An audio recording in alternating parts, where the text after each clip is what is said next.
What's that, Ovide? I gave my tie away. I had a second tie in reserve, Jerry. Well, I'll give you 20. The last one was hand-stitched by Ray Burton. I don't know why anyone didn't bid on it more. It's great to be up here in Grafton County with all of you. I love the views up here. We don't have them where I'm from in Litchfield. But that is where I come to you from tonight from the little land of Litchfield, located right in between Manchester and Nashua. It's where my wife Susie and I have called home since 2004, though. We both grew up right next door in Londonderry. We both grew up our childhoods there.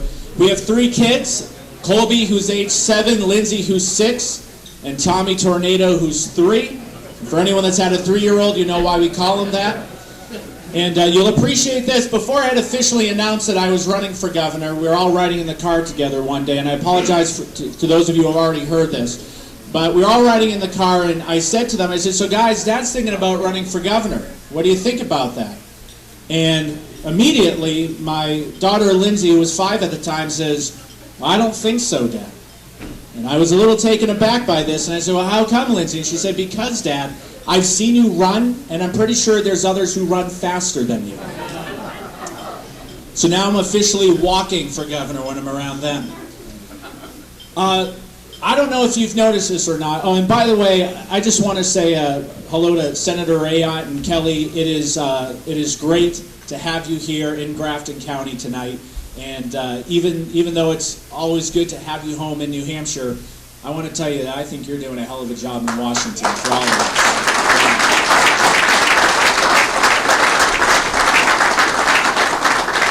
And I also just want to tell you, Kelly, that I got to commend you because I don't know if you had seen the reports last night of the liaison for the Obama team, Hillary Rosen, I think her name is, made some incredibly deplorable remarks about women who have stayed home to raise their kids and went after Ann Romney for it. And who was out on the front lines today defending stay-at-home moms and working moms, but our junior senator, Kelly Ayotte, and she was awesome for doing it. So thank you, Kelly, very much.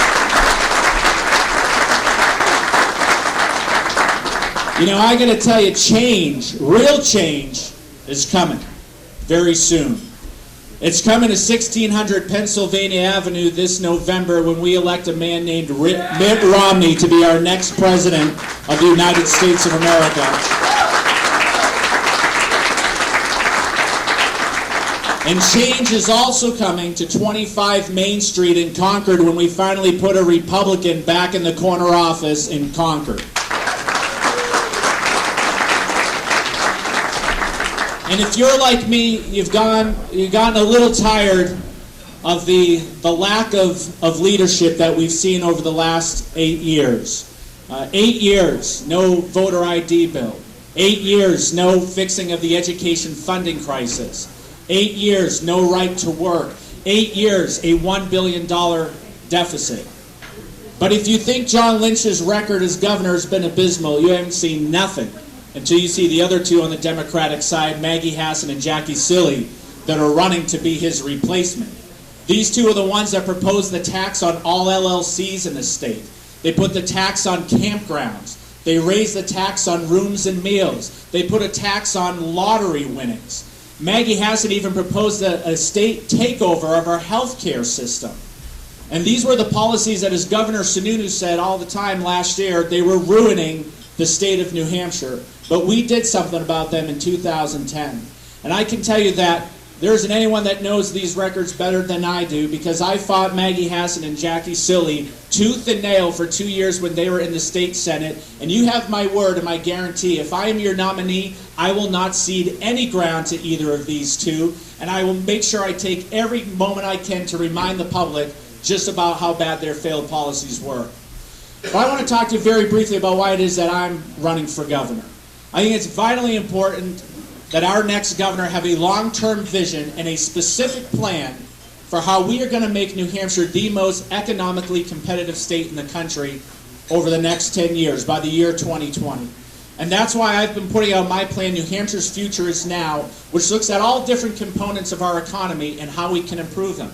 Everything from our corporate tax, we have the 5th highest corporate tax in the country right now, which is why I've proposed lowering the business profits tax to 5% by the year 2020, lowering the business enterprise taxes, a tax on payroll, to 0.25% by the year 2020, and exempting businesses that are doing less than $500,000 in gross revenue that don't make a profit. They shouldn't have to pay the business enterprise tax. We tax businesses right now in this state that don't turn a profit, and it's not right, and we should stop doing it as a state.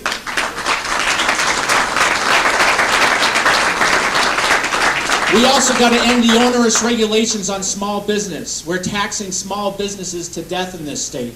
You know, I have an undergirding philosophy that it's not state government that creates jobs, but it's state government that will create the environment and the atmosphere for good jobs to be created here. We have to keep our young people in the state more. We're losing our young people at an alarming rate here in New Hampshire, which is why I've proposed forming partnerships, public-private partnerships between corporations and businesses, angel investors, entrepreneurs, with our community colleges and our universities and our VOTEC schools, to making sure we're putting young kids on a good career path to get a good job in this state. We also got to do something about our electric rates. We have some of the highest electric rates in the country, even though we export electricity in this state. We need a long-term energy plan, and you have my promise, my absolute promise, that any energy plan that we have in this state, we will protect the property rights of the private property owners in this state. I have been a vocal critic against the Northern Pass project, and I will continue to be as governor to make sure that private property is protected in the state of New Hampshire.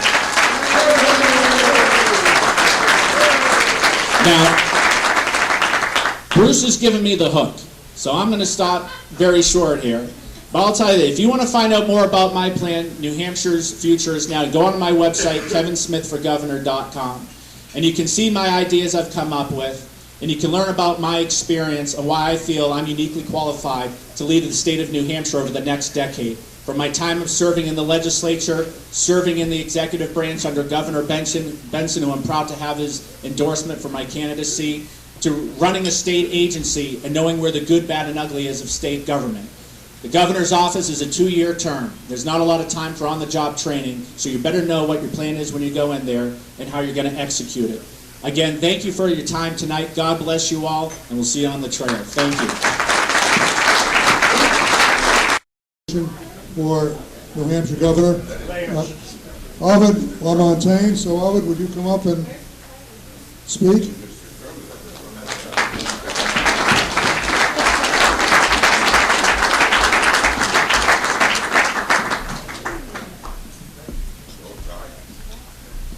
Since I don't have a tie, I might as well just stand naked in front of you and show you what it looks like not to wear a tie. No, thank you, I won't.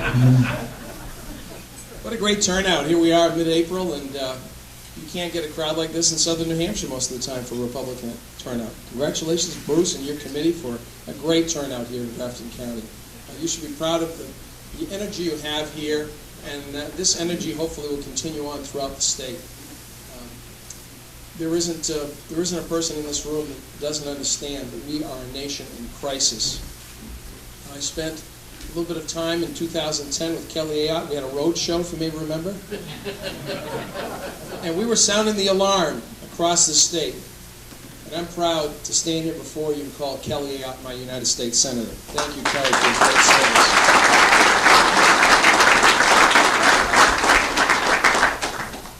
The reasons that motivated me to run then were the same ones as Kelly had, and that is to try to restore some New Hampshire fiscal responsibility to Washington, to try to devolve power out of Washington back to the states and the people, to believe that the Constitution of the United States, as with the Constitution of New Hampshire, is a limiting document, not a living document. I'm running for governor because I believe the greatest threat to New Hampshire is the federal government. I believe the greatest threat to New Hampshire is our failure to deal with our own regulatory structure. And I want to be a governor who's going to fight Washington and New Hampshire bureaucracy to realize the freedom and opportunity that our forefathers intended for us here in New Hampshire. The live free or die state should have been the first state to sue the federal government on Obamacare. And we didn't. And the very first thing I'll do is to direct the Attorney General to join the suits with the other states. Don't think that the Supreme Court's going to decide this issue. This administration is hell-bent on having a one-size-fits-all takeover of our healthcare system. A very important delivery system that is locally grown, locally administered, and ought to be locally controlled. And if he does not join the suits with the other state, I'll do it myself. People say, you're a lawyer. Yes, I am. I'm a real good lawyer. We can write a complaint, and as the governor of the state of New Hampshire, we'll join the suits with the other states and fight for New Hampshire's independence, if you will, healthcare independence. And make sure that we do the right thing in terms of establishing New Hampshire, again, as that live free or die state for businesses. Our state should be the refugee state for entrepreneurs around this country. Don't you think? People should come here because we're special and unique. And we are going to get there working together. President Obama this week said something that I never thought I'd agree with President Obama, but I did this week when he said this election is going to present the starkest contrast to the people of America. And you are right, Mr. President. It is going to present the starkest contrast. Your direction of big government, unbridled spending, huge deficits, a pro-government approach to life in America, heading us down a rapid path of European socialism, or what looks like will be our nominee, Mitt Romney, fighting for businesses and families, fighting for fiscal responsibility. And at the governor's level, the race is going to be stark as well. You're going to have Maggie Hassan or Jackie Silly, or let's call them Jackie Hassan. About the same. You're going to have Jackie Hassan there telling the people of New Hampshire, we don't believe in the employees of our state, we're opposed to right to work. The Republican nominee is going to be for right to work.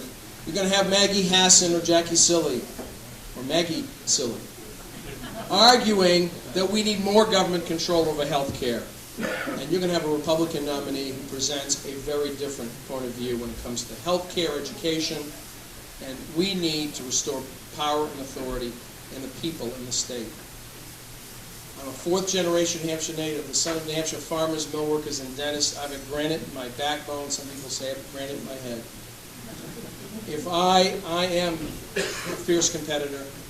If I'm elected governor, I'll be your governor fighting for you. And together we can restore that New Hampshire exceptionalism for the region, for the country. I'm a snowmobiler, hunter, fisherman, outdoorsman. I love the North Country. I have to say I was shocked when I was snowmobiling between Colebrook and Dixville Notch. I looked up on one of the prettiest sights I've seen in a long time in terms of the ridge line and saw windmills in that wilderness. In the North Country, we should be seeing no towers, but buried cables if we're going to have Northern Pass come through here. It should be in the ground. Furthermore, we should have a right of first refusal on that power. There should be a power purchase agreement that says that if everything else shuts down in the grid, we get the power first. If we don't have that, it's not worth supporting that, even if the cables are buried. So let's work together to solve New Hampshire's problems. I'm Ovide Lamontagne. Our website is ovide2012.com. Lou Krause is here with me. He's a Burton intern, so he's been trained by the best. And I want to be a servant like Ray Burton is to the North Country, to the state of New Hampshire. God bless you, God bless America, and God bless the great state of New Hampshire. Thank you very much.